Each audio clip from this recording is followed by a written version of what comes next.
Chris Wallace with WG Financial Group has been helping families here in the Huntsville area plan for a successful retirement. Chris strives to understand all of your financial needs to help guide you on the path to your retirement goals, creating income in retirement, maximizing your savings, and minimizing taxes. Chris has the strategies you need to help you sustain a successful retirement. Welcome to the Rocket City Retirement Show with Chris Wallace. Welcome to the Rocket City Retirement Show. I'm Lou Ann Fulmer. Today, joining me, Chris Wallace, a certified financial planner and owner of WG Financial Group, located right here in Huntsville. How much of your income will you have to replace in retirement? Will you really spend over $300,000 on healthcare? Is inflation really that big of a deal? Well, today, Chris will help you get to the facts as we bust common retirement myths that you may have heard. Plus, later in our show, Chris will answer some of your retirement questions. So, Chris, as always, great to be here with you again. Wasn't there a show that it was called Mythbusters? Ghostbusters? Mythbusters, where they took like myths, show. Yeah, and they did these experiments and said, no, that doesn't work. Yes. You're right. That's kind of like today, except we're going to do the today. Financial side of things. But it's, retirement Mythbusters. That's hard to say. So, okay, I want to start with something that we hear a lot. The fact that we only need to replace 70 or 80% of our income in retirement. Is that actually true? Yeah, so this is actually one of those rules of thumb that I do kind of agree with to a certain extent. Because if you think about it, when you're in retirement, you're not going to pay the FICA tax. That's 7.65. So right there, we're at like just round it to 92% of income. If you're putting in another, say 15%, your 401k, now you're a little bit below 80%. So, I tend to agree with this rule. I like that if you can recreate 70 to 80% of your actual income, I think that's probably a good rule to go off of. But really the better way to do it, I believe, is just to look at what you're actually spending. So if you don't do a budget, then what I would recommend doing is just taking a look at your net income that you're getting. Let's say that you're getting in, I don't know, $3,000 biweekly. So that's $6,000 roughly a month. And then ask yourself, are you spending all that? If the answer is yes, then that's the income you've got to recreate. There's your answer. I've had people come in, oh, we don't budget. I say, okay, cool. What's your net income? Oh, it's this. Okay. Do you spend it? Yes, we spend all that. That's your retirement budget. No, we put $1,000 in savings. Okay. That amount minus your amount going into savings, that is your retirement budget. So I do like the idea of recreating 70, 80%. I do like that rule. Okay. But let me ask you this. This is another common myth that we often hear, the fact that you're going to spend less in retirement. Is that really what you see with people? Are you really going to spend 80% of what you spend? Well, I just go back to what we were just talking about. Are you spending it today? The answer is probably you're going to spend it in retirement and maybe a little bit more. Right. Because you may be wanting to travel and do some additional things, those bucket list items that you've been waiting to do until you retire. So I would argue that you do spend basically the same, because if you retire and step down in lifestyle, what kind of retirement is that going to look like? That's no fun. Nobody wants that. Nobody wants that in retirement. You want to maintain that same level of lifestyle, if not ticked up just a little bit, to capture some of those things that you've been waiting to do all of your life. Right. So true. So as we're planning our budget for retirement, we can't forget to factor in inflation. You always say that. Obviously the things that we're going to be buying, the things that we're going to do like vacations and stuff, they're going to cost a bit more in retirement if you look at 30 years into your future life. So how do you handle that, planning for that? Yeah, so you have to build in inflation, but you were just talking about, how expensive things are in retirement. I mean, just think about those retirees who are retiring today. I've said it on previous shows that if you're retiring today, congratulations, your retirement is more expensive than it was 5 years ago. Whatever your projections were 5 years ago, well, it's totally changed with the way inflation has kind of run rampant. So you have to build that inflationary factor into your retirement plan. I would even argue that you need to be a little bit more aggressive when it comes to the way the cost of goods and services are increasing today. I would be more aggressive than, say, just your normal 2.5%. I think the Fed mandate is 2%. That's where they want to get to. But if you're building a plan, I would run something a little bit heavier than that. In the, should inflation run hot for a little bit longer. I'm not advocating for like 5% inflation. And there's people watching the show that say, well, Chris, it might be 5%. I say, well, if it is 5%, it is. We're all in trouble at that point for a long period of time. But I would use something a little higher than the target. I would also say that when you're building out your retirement plan, that you have to look at, inflating healthcare at least double what the normal inflation rate is on a basket of goods and services there. So, building all that into a financial plan and running that out over 25, 30 years, I think is what somebody needs to do. Okay. So, gosh, we've really answered a lot that I wanted to talk about on inflation. Anything else you want to bring up as far as planning 30 years into the future that you need to look out for? Yeah. So since the show is about Mythbusters, let's just talk about myths in general. So just be super careful. There is a lot of misinformation, at least in my opinion, floating around on Social Security about what someone should do with their retirement savings. We've even done a show on the radio where we were kind of myth busting 401ks being a scam, because that's the new thing. There's just videos all over TikTok about 401ks are a scam. You should buy this IUL insurance policy. It's the next greatest thing. Just be careful of what you intake out there, because remember that as you get closer to retirement, your feelings about retirement are going to start to change. Your emotions are going to kick up in high gear. You're going to be hypersensitive to the market. You're going to become much more less tolerant to the swings. And you're going to start to really believe some of the negative things that you hear. You're going to believe that the world is literally going to fall apart tomorrow. You're going to read it on some website, and it's going to resonate with the way that you're feeling. And then all of a sudden, that's the rabbit hole you're down. And now you're down this sea of negativity. You're all swimming in that sea of negativity, as I like to call it. So just be cautious as you are going towards retirement. Maybe find somebody you can trust, like our firm. Come sit down with us. Let's go over numbers. Let's talk real sense. Let's stay, on course, not off into the conspiracy land, either, right or left. It doesn't matter. But let's stay focused on your retirement. Let's look at the data and let's figure out how we can build a plan to last all the way through your retirement. Thank you for all those points there. You're always so helpful. Really appreciate that. So, it can be a costly mistake if we do not think about rising costs during our retirement. Up next, we'll cover healthcare costs in retirement. And later, Chris has answers to your retirement questions. Stay with us. You have a club for every scenario. A driver for the long holes. Wedges to get you over the hazards. And a putter for when you need a touch of finesse. What about your retirement? Will you have enough to play the back nine? Call to set your 15-minute phone visit today and let's find out.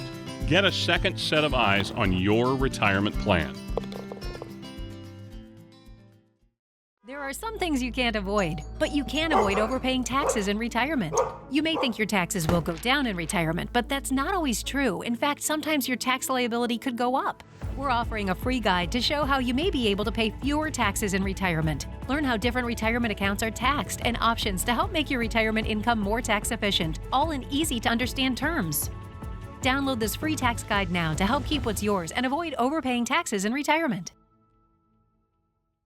Congratulations, you did it! You worked hard and saved for retirement, but now you have questions. Could my taxes increase? How will I cover my expenses? Will my income last? You need a strategy to help make sure your hard-earned money goes the distance in retirement. That's why we're offering this free guide designed to help you determine if your nest egg can withstand the challenges of a 21st century retirement. Longer lives, increasing healthcare costs, and taxes are just a few of the possible risks to your income. Get the guide today and take the first step to help your money last in retirement. For our generation, we've always known that a hard day's work is its own reward.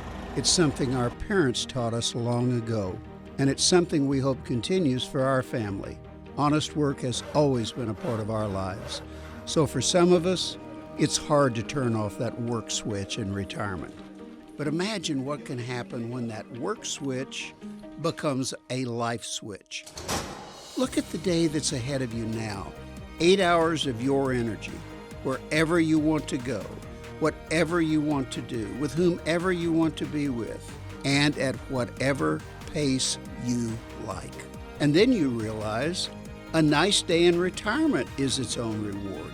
At WG Financial Group, Chris and the team can help turn a work switch into a life switch. They can develop retirement strategies to help work days become life days and create a plan for the retirement years ahead. You're watching the Rocket City Retirement Show with Chris Wallace. I'm here with Chris Wallace, founder of WG Financial Group, right here in Huntsville. Chris, we're busting common retirement myths on our show today. A common retirement fact that you hear a lot about is that healthcare costs could total over $300,000 in retirement. Is this a truth or is this a myth?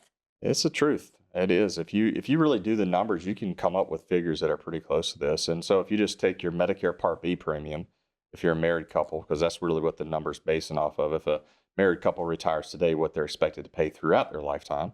So they're not going to have to pay $300,000 up front, but over their life expectancy, they probably will. So if you take their Medicare Part B premiums, which today is about 174, multiply that times 2, times 12, times 30 years.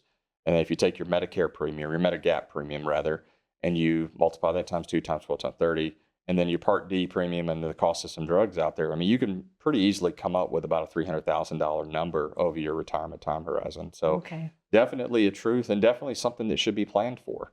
Because we all know when we were talking about inflation in the earlier segment, you're going to have a much higher inflation bump on your healthcare. It's going to inflate at a different rate than what your other goods and services will. So right, much higher. Healthcare inflates much higher than regular inflation. Typically, it does. Correct. All right, very good. Is living a long life a big risk for retirement, or would you say that's a myth? It's a big risk. I think when we think about life expectancy, and I've seen stuff on social media where they say, oh, you retire at 70, or if you retire at 67 and the average age of death is 78.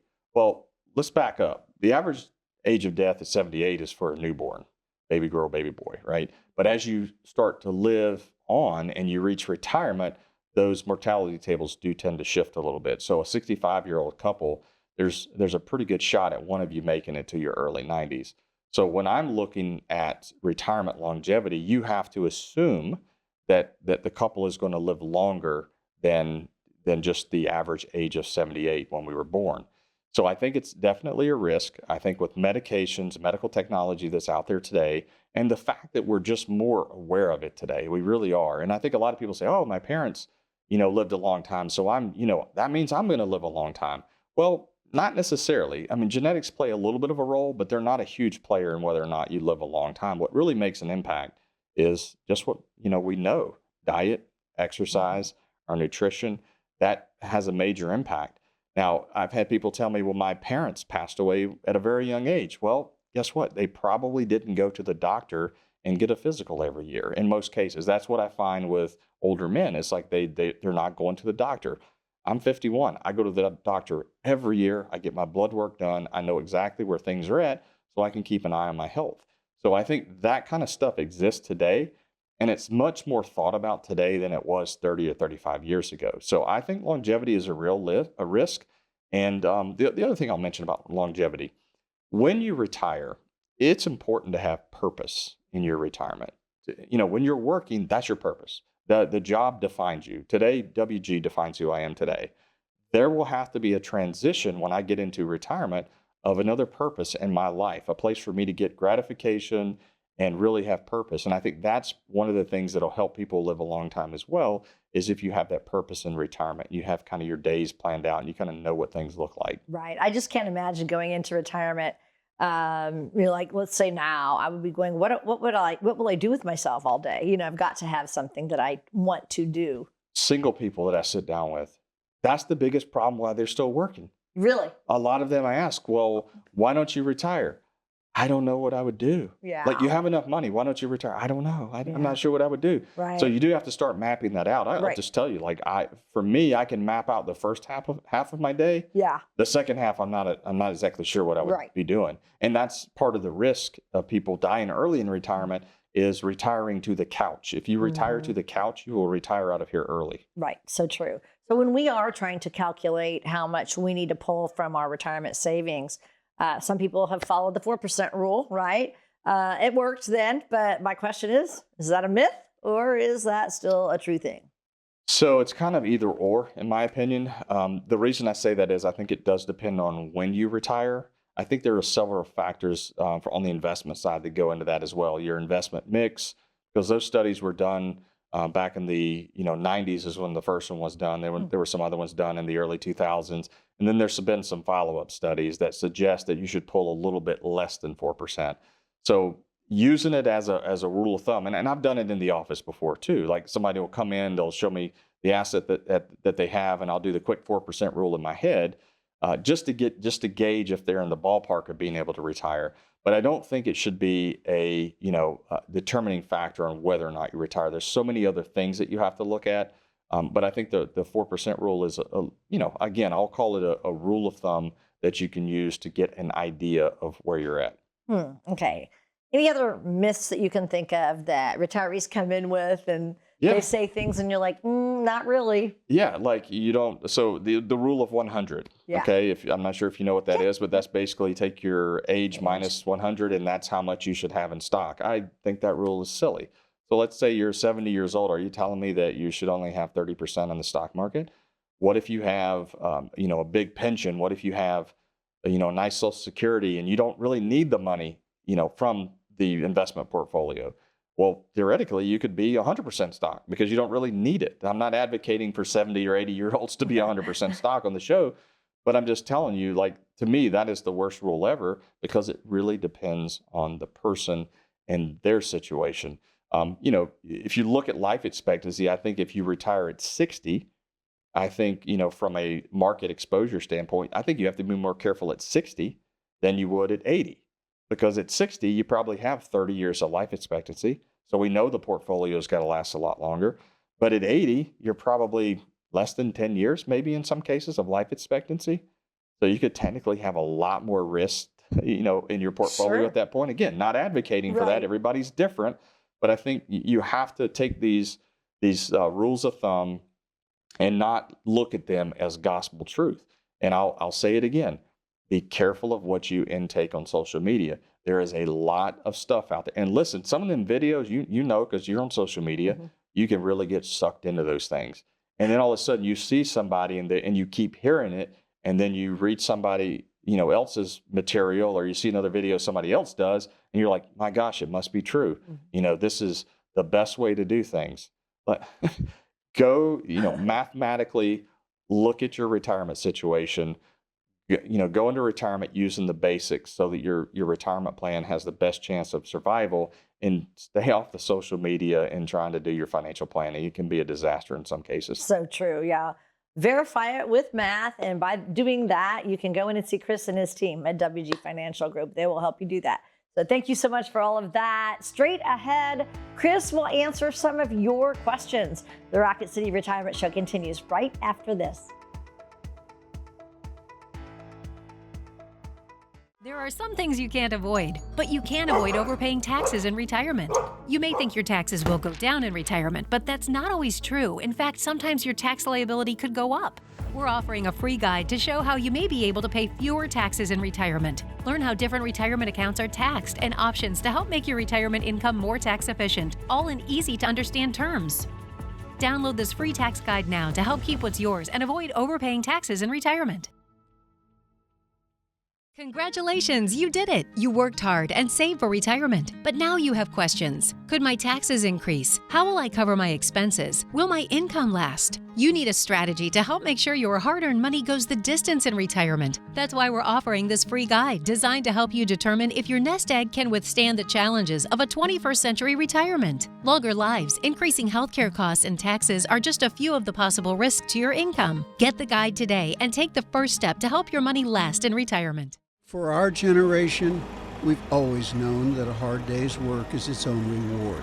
It's something our parents taught us long ago, and it's something we hope continues for our family. Honest work has always been a part of our lives. So for some of us, it's hard to turn off that work switch in retirement.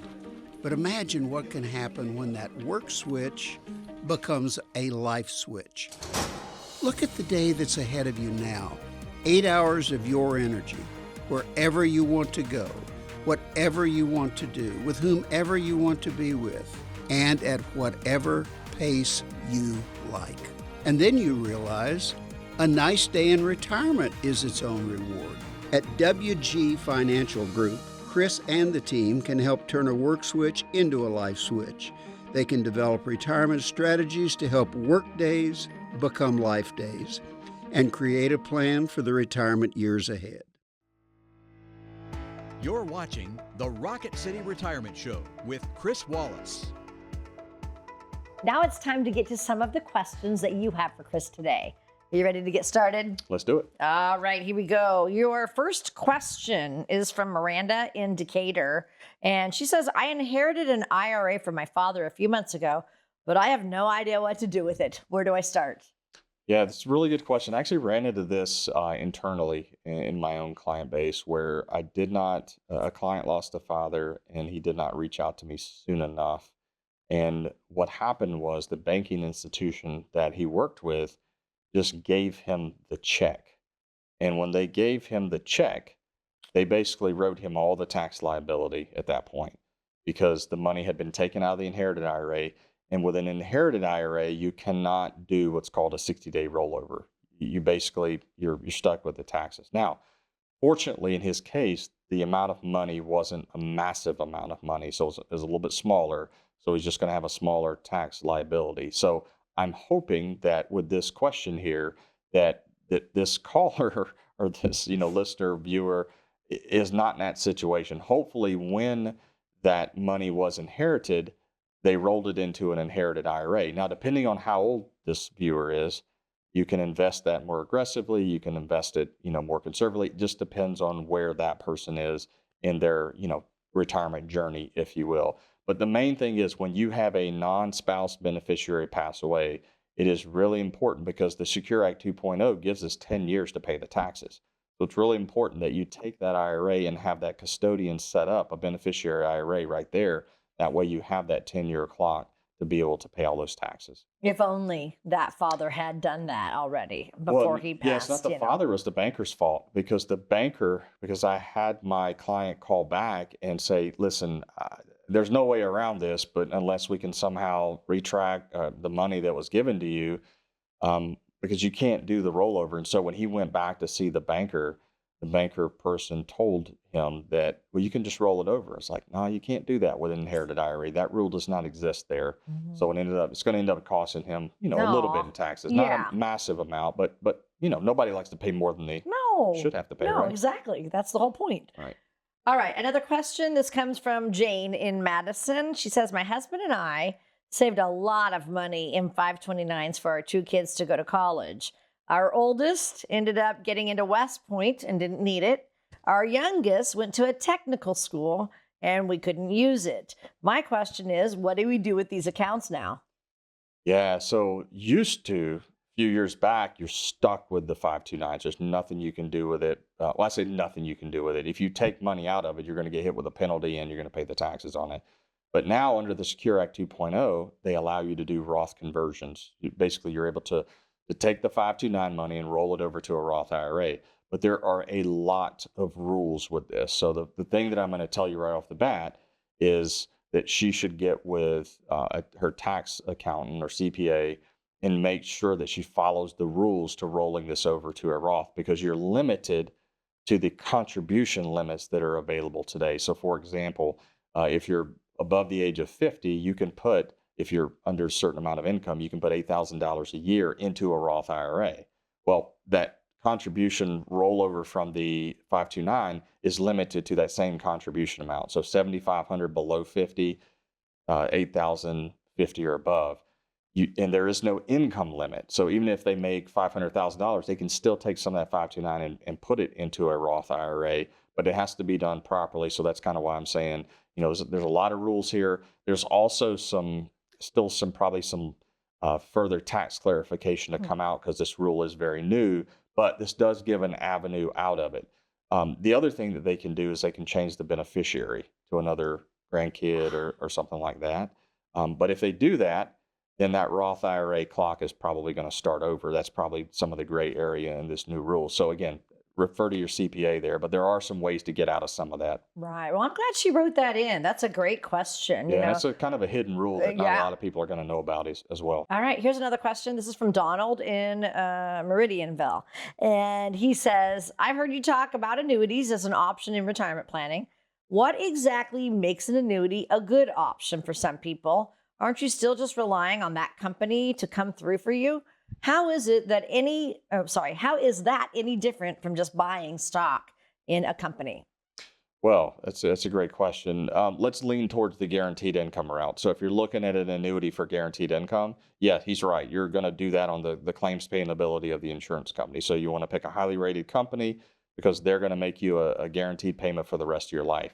You don't quite get that with stock because let's say you had $100,000 of stock and you started taking and selling shares to take income, you can actually run out of that money. You can sell all of those shares and that money's gone.